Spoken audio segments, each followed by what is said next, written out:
Hi everyone, welcome. I'm down here in my wormery and I've got a couple bins over here next to me that I've got European night crawlers in. You can see the ENC here on this label represents European night crawlers. And on this bin over here, it says ENC also, but it says ENC cocoons. And it was 60 days ago that I had launched off this bin right here. I was relocating worms out of an old ENC system that I was trying to bring a close to, and 60 days ago I started the population of this bin right here, and then I believe I must have been 10 days later that I did another haul of worms out of that system and placed them in here, and at that point I was treating that system as done. But rather than take the castings out of that system and use them in gardening or something like that, I did something a little different. Something I've been doing in a couple of my systems lately, which is to hang on to those finished castings, even after they've been depopulated of worms. And then rather than using them in gardening, I would just sort of set them aside with the assumption that there was still a whole bunch of worm cocoons within the material that, given enough time, would produce baby worms. So today, after 60 days, this system's still going pretty good. It's still, kind of in its middle ages, maybe halfway there, maybe a little bit shy of being about halfway to the finish line. So it's still a relatively young bin at 60 days of age. And at 50 days of age, I would have to guess that the cocoons that were in there have had plenty of time to hatch, and that the baby worms that might have emerged from those cocoons have had time to grow to a decent size so that they can kind of become mobile and start moving around within the system. And it was because of that that I had set up this edge of the bin with some food and some bedding and some dampness and moisture, and then the plastic was put on it to kind of prevent the moisture from being able to escape and evaporate, making it into a nice damp area here within the system, while the rest of the material was covered with just this flimsy piece of newspaper to allow it to continue to dry. So that if baby worms start to emerge from their cocoons, they'd be sort of repelled by the dryness on this edge of the bin and hopefully drawn to the moisture and the food supply that had been furnished on this edge of the bin. And I'm wondering if after 50 days it might be time to consider this as a done deal as far as being a cocoon nursery. Because even last time we were in here, which was a week ago, we came in here and gave this system a feeding, and boy did we see a lot of mites in here. So that's another thing we need to tackle today. Maybe not tackle, but address partially. And then here, as we were inspecting the material, we did pick out some worms from the material, and we didn't find many. So I'm wondering how many we'll find today, and if it ends up being few or none, then this will really be a done deal.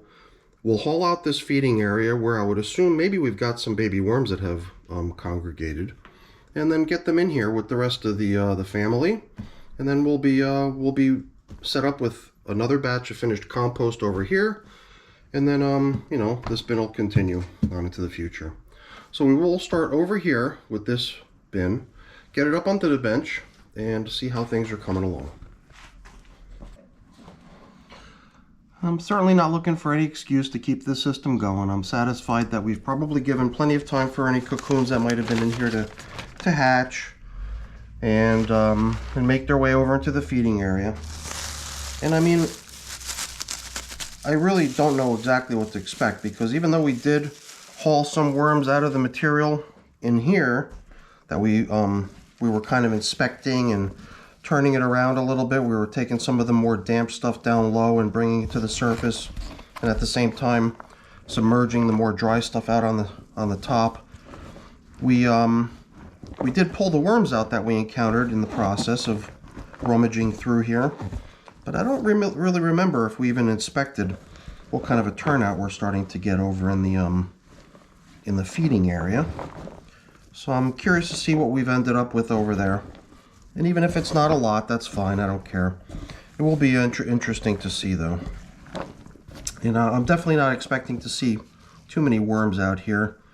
I mean, every now and then I can definitely see a worm cocoon, and these were the whole reason behind doing what we did here.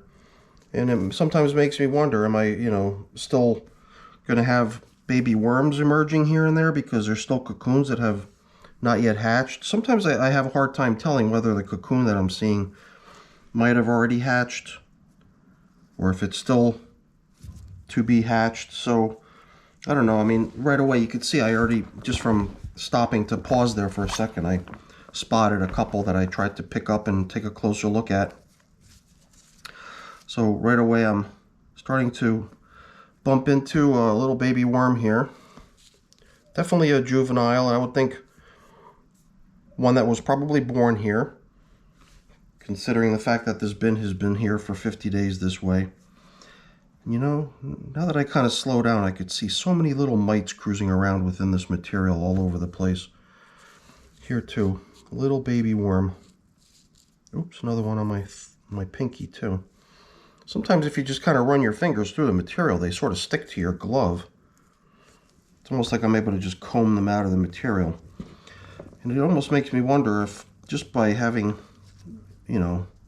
bumped into a couple of them already here, whether it's maybe premature to bring a close to this process. I did mention mites earlier, and I've been treating the other system with neem cake. So this neem seed meal, which supposedly interferes with the reproductive cycle of the mites. So even though it's not really like a poison type pesticide that's going to kill the mites that you have now, they're going to be prevented from being able to create that next generation. Gosh, I keep seeing itsy bitsy little worms. This one's very tiny. I mean, I already saw a few cocoons. I saw a couple baby worms. See here too, another cocoon. It's kind of difficult to tell if it's already, do I have it? I must have dropped it. It's right there. I guess it's a little bit difficult to tell whether it's already hatched and whether the babies have already come out of it or not. But all these mites in here too. It's like, oh, here's another worm. Pretty good sized one. I would almost have to guess that this one might have just slipped through the process. Might not have been one that was born here because it does look a little bit larger. Over here too on the edge. So the plastic covering was creating a little bit of a dampness area. So it did create a little bit of moisture out here in the finished compost, which means we might actually have some worms that were just completely content just to remain out here. As long as it was damp enough, they were maybe still able to find enough food to keep themselves satisfied. Lots of little tiny baby worms though.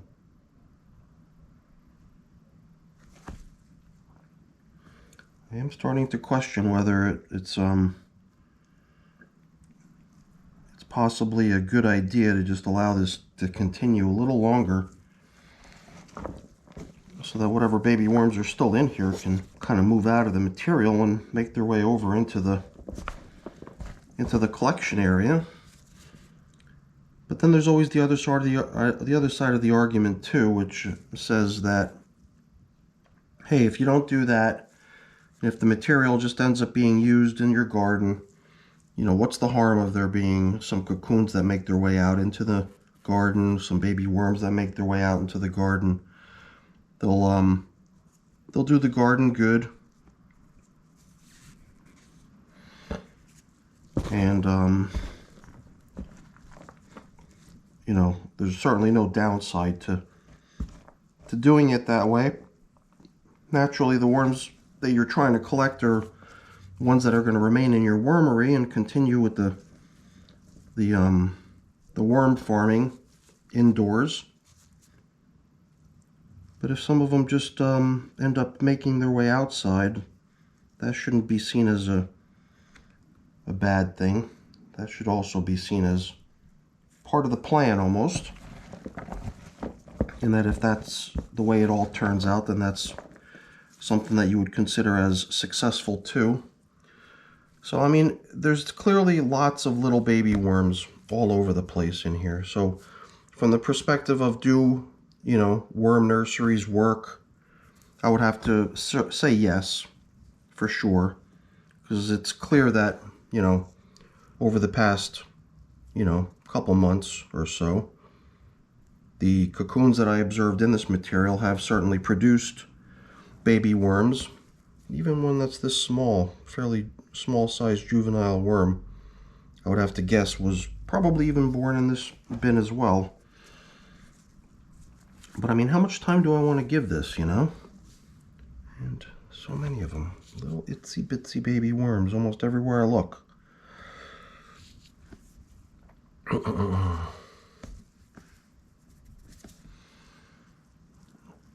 There too, all over the place.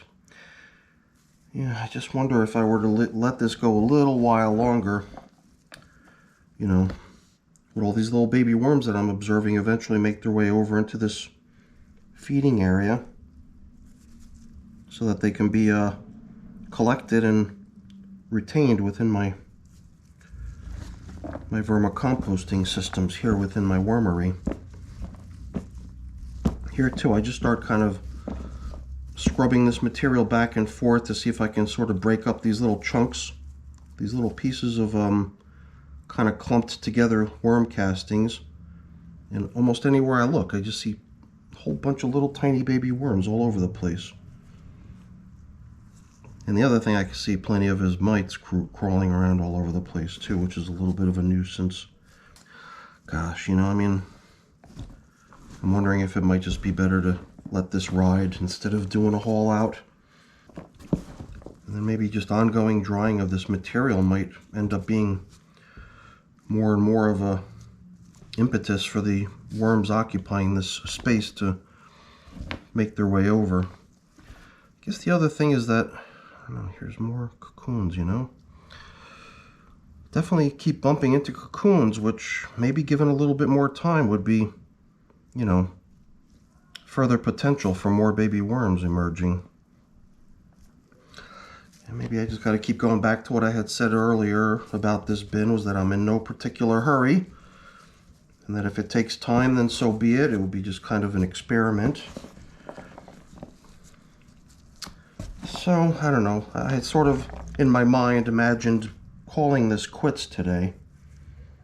But, maybe I've just never really taken the time to, really carefully look down into the material to see how many babies there are, to see if, maybe I could make a judgment call on whether there's been sufficient time given for them to make their way out of this material. And for that matter, maybe, has sufficient time been given for the material to dry off enough for the worms to really feel compelled to go looking for a more comfortable place to be. It is quite possible that, additional time is really the key here. I mean, some of these cocoons, when you see a cocoon that's fairly light in color, it's probably still got a little ways to go before it's going to have the babies emerge from it. It's the really dark ones are the ones that are closer to that point in time when they're going to hatch out.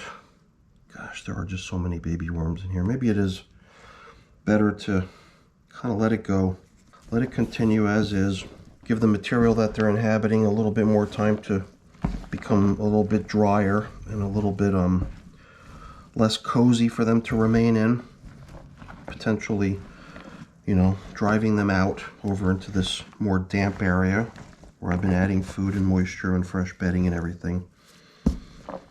But now, if that's really the game plan here, just letting it continue as is, what do I do with this? Do I do a haul out?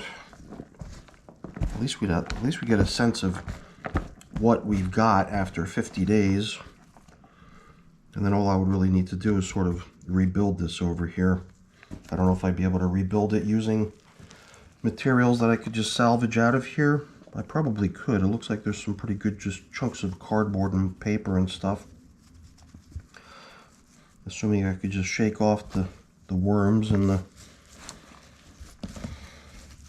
other stuff. It's got a little bit of a funky odor to it. Here we've got maybe where some of the food had been placed in here, a little bit more of a congregation of worms. So I guess besides babies, there were probably also more mature worms that had still been in the material that also came over here to hang out. I would like to think that the bedding that they've got here is sufficient, because it certainly looks like it. And I mean, they seem content enough to be in here. All these little white specks, I'm assuming, are grit also, because I was probably anticipating, you know, the baby worms moving in here needing grit. So I probably added a good amount of grit into here. I'm just trying to sense whether any of the food that I had positioned in here is still present. I mean, certain things seem like they're a little bit slimy. Maybe that's some sort of a leftover piece of food, but almost everything I'm encountering is pretty good sized chunks of paper and cardboard.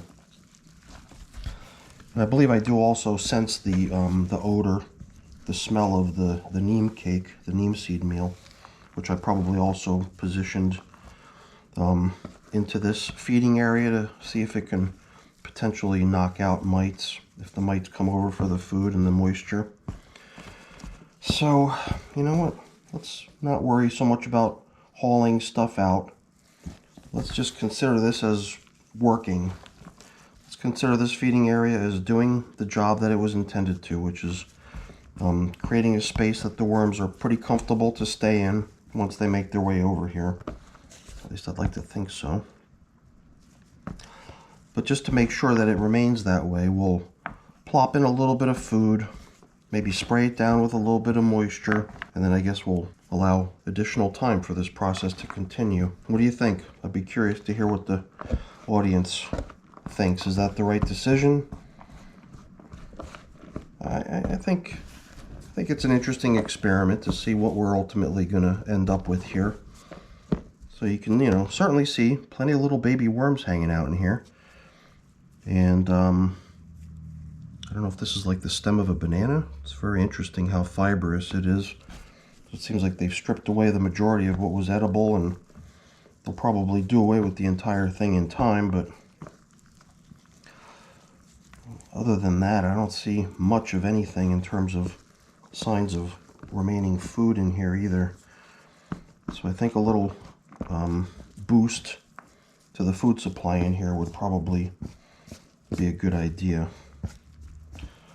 So let's do that. I'm gonna kind of leave this very far back end of it sort of excavated so that the fresh food can go all the way on this far end over here. And then we'll kind of backfill the rest of this up against the rest of all this bedding type material here. Try to level things off somewhat.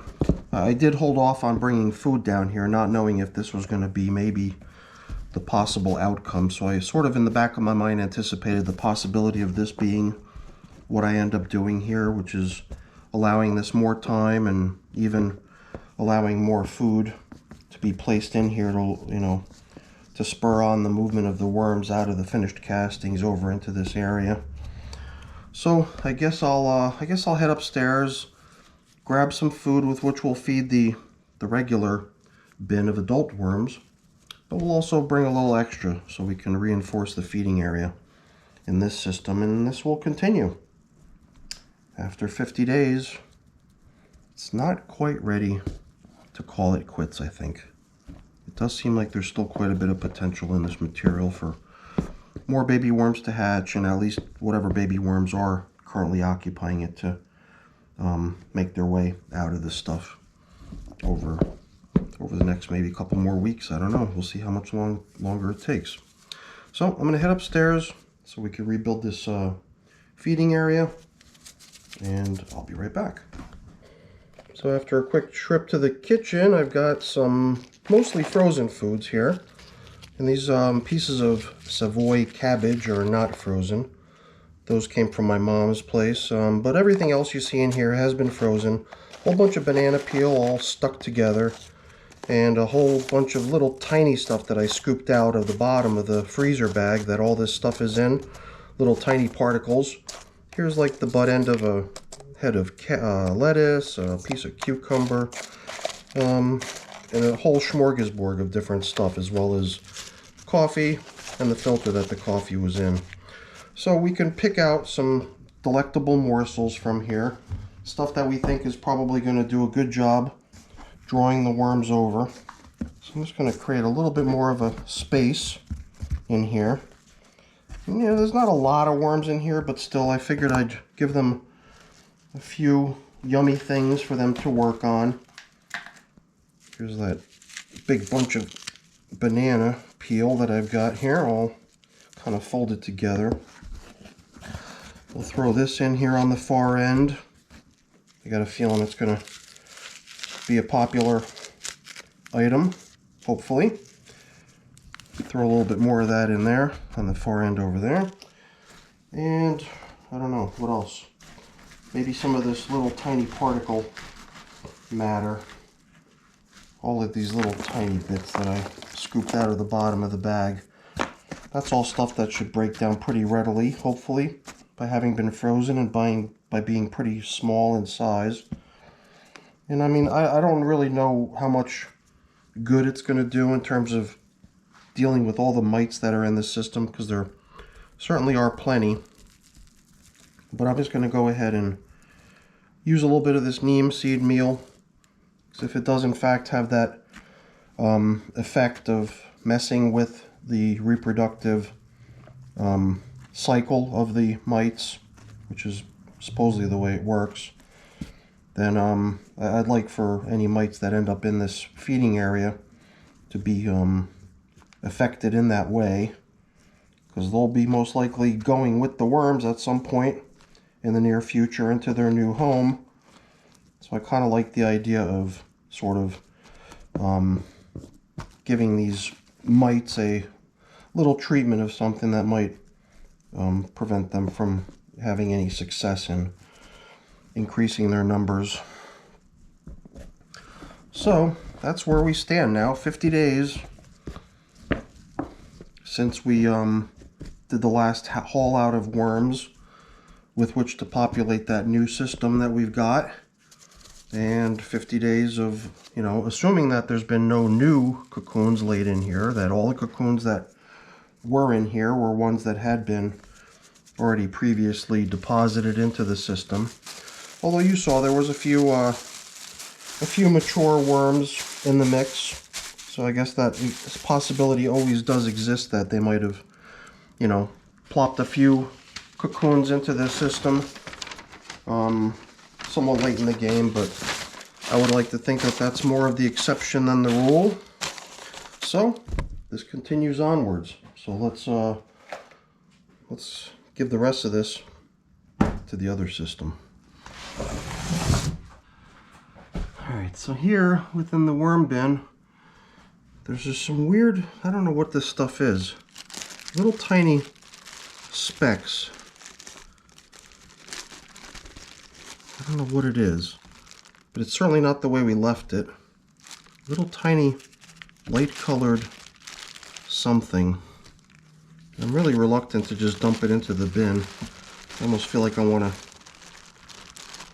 pour it off into something as opposed to just allowing it to go into the bin not knowing exactly what it is. Times like this I wish I had a magnifying glass so I can get a better look at what it is. It'd be kind of nice to think that there may be those little white mites that have come up to the surface and maybe perished on the top surface, but I really don't know. I'm going to dump this, I believe, but for now we're just going to continue working our way down into here to see what we see. All these little white dots, some of them show up in little congregations. I can see a little bit more of them here on the edges. Those I'm assuming are the white mites that we've been working so hard to try to reduce their numbers. A lot of times we'll shoot some time-lapse footage to try to get a better visualization of how many we're dealing with because they are somewhat slow movers, and if we observe time-lapse footage of them, we can actually see their movement. But what we've really been doing is usually pulling back this cover paper and then usually trying to get a shot of what the mite population down within the bin actually looks like. So why don't we do that? It does seem like they're kind of favoring the outer edges for whatever reason. Definitely got to be mites, all these little white specks we're seeing everywhere. So, you know, I'm trying my best to remain optimistic that the neem seed meal over time will impact their ability to reproduce and spawn off that next generation of mites, but I'm still seeing a good number of them all over the place.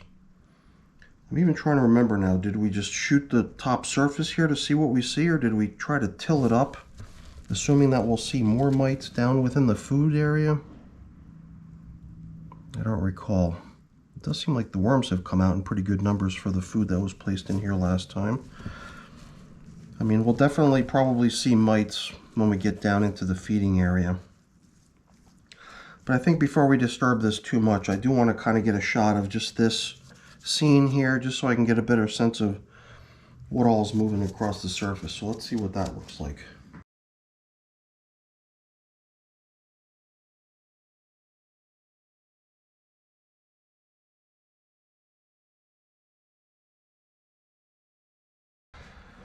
Well, I left that go for a few minutes, but while I was doing that, I ran upstairs to refresh my memory, and it was after peeling back the material, getting down into where the food was, that we did the time lapse last time, which is when we did see a huge number of mites. So I think just to permit that comparison of how things are progressing since last time, we're going to do the same thing. We're going to kind of push the feeding area aside to reveal the food, which is probably where we're going to see many more mites. We've got some food items down in here from last time too, some bedding bits. We'll see about pushing some of that stuff off to the side too, just to try to open this whole thing up, and we'll shoot a little bit more time lapse just to get a better sense of how things look down here within the feeding area, and then maybe offer the opportunity to compare a little bit to the way things looked last week. I just don't recall how much I stirred all this stuff up last week. I think we probably did till it up pretty good to reveal a good amount of the material and to see how many mites are inhabiting it. So let's take a shot of this for a few minutes and see how it looks. Then we'll have a means to compare to how things looked last week.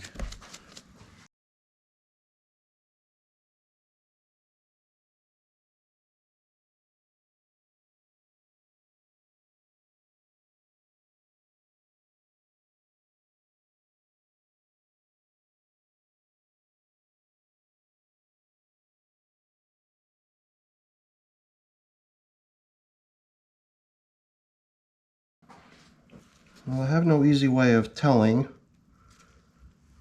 until I look at the time-lapse footage what it is that we're dealing with here in terms of fewer mites, more mites. Is the neem cake really producing the effect of fewer mites over time? Has there been enough time is another question I don't know the answer to. So I think the best bet is just to try to remain optimistic and hope that if we continue down this path, we'll eventually end up with fewer mites.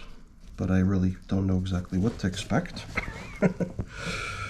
So I'm just gonna scooch some of this material off to the side so I could dump in the food that I bought down here for them, because it is a pretty generous amount.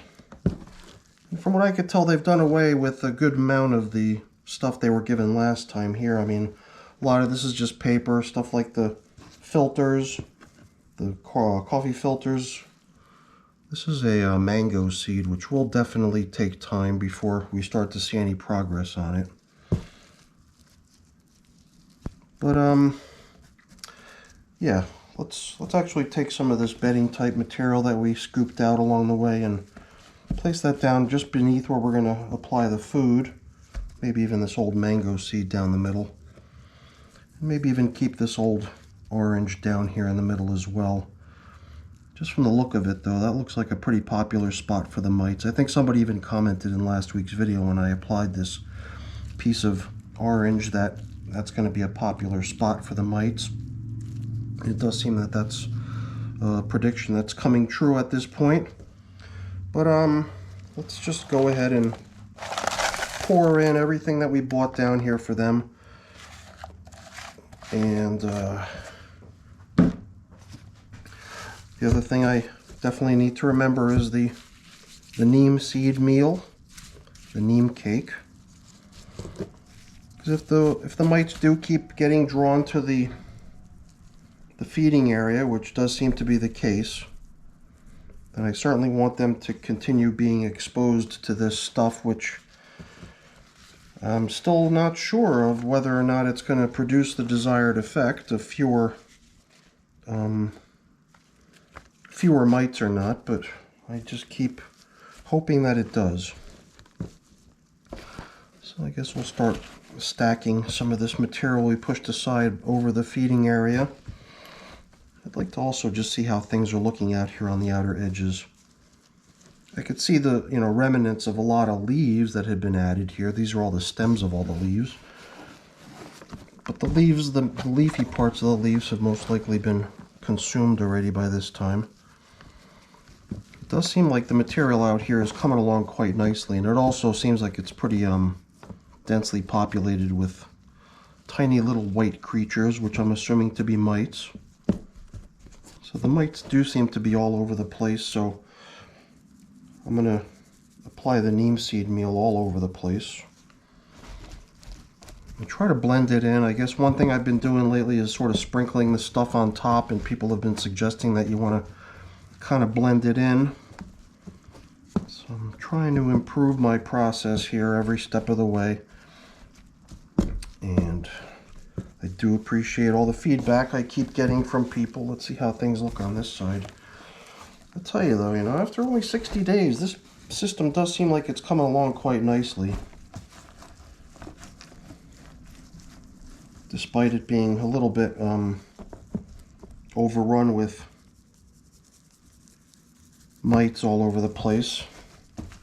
It does seem like the worms are doing a job on the material in here. And I've been trying to not allow my systems to get as damp and nasty as they've been in recent times. So I've been not covering up as thoroughly, so that piece of bubble wrap that you saw covering the top in the beginning, that was part of that thinking, that it will force the recirculation of a good bit of the moisture in the system, but also allow for some airflow. So I allocated a good amount of neem seed meal here. Why don't we just include a little bit on the top surface too? Because if the plastic goes back on, which it will create a little bit more dampness on the top surface, which also appears to attract mites. So maybe we managed to give them the neem treatment out here on the surface as well, in addition to down by where the food is. So we'll just sprinkle this stuff all over the place and keep hoping that it produces the desired effect. Although, I can't really say that I'm seeing too much of a change yet, but maybe it's just too early. I don't know. I just keep hoping that this stuff will eventually have the desired effect of reducing the mite numbers in here. But I guess it's just something we'll have to wait for and keep hoping that it does turn out the way it's supposed to, or the way that it's intended. But I can't tell yet. I'll be curious to see what that time lapse looks like after we turned up all the food and see how many mites we're dealing with here. To me, it seems like we've still got quite a few. But that's it for today. Hopefully you enjoyed the video. If you did, please remember to leave me a thumbs up. That's always really appreciated. If you haven't done so already, please also consider subscribing to the channel too. That's really appreciated as well. All right, everyone. Thanks for watching. Have a great day. Bye-bye.